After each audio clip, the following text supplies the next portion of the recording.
Pemirsa, Pekan Kebudayaan Aceh ke-7 merupakan hajatan 4 tahunan di Aceh yang akan berlangsung pada tanggal 5 hingga 15 Agustus 2018.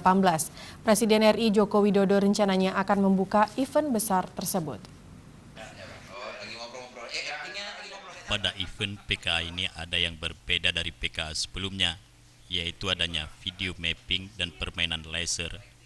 Pelaksana tugas Kadis Kebudayaan dan Pariwisata Aceh, Amiruddin menjelaskan, kegiatan ini akan memberikan multiplier efek bagi perekonomian rakyat di Aceh, sebab perputaran uang di Aceh saat PKA akan dirasakan oleh masyarakat mulai dari strata bawah hingga menengah.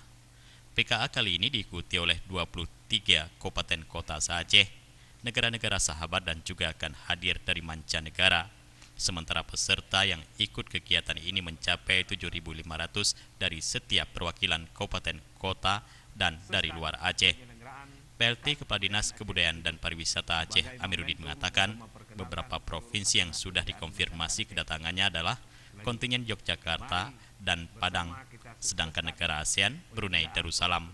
Hari ini sudah persiapan kita sudah mencapai 90%. Insya Allah kalau nggak ada halang merintang, itu pelaksanaan Pekan Kebudayaan 7 dapat dilaksanakan sebagaimana yang kita harapkan.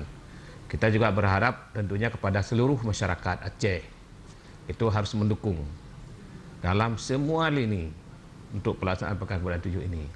Juga kepada pengusaha tentunya kita berharap supaya tidak ada istilahnya naik harga atau menggunakan kesempatan, baik kuliner, transportasi, kemudian perhotelan, itu semua adalah harga standar.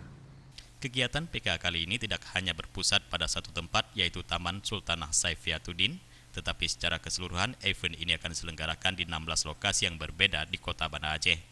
Menurut Amiruddin, kegiatan besar ada 3 lokasi, yaitu pembukaan di Stadion Harapan Bangsa yang dilaksanakan pada malam hari, diperkirakan dihadiri 35.000 orang.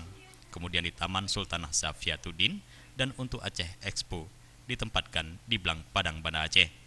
Jufrizal dan Faisal, Aceh TV.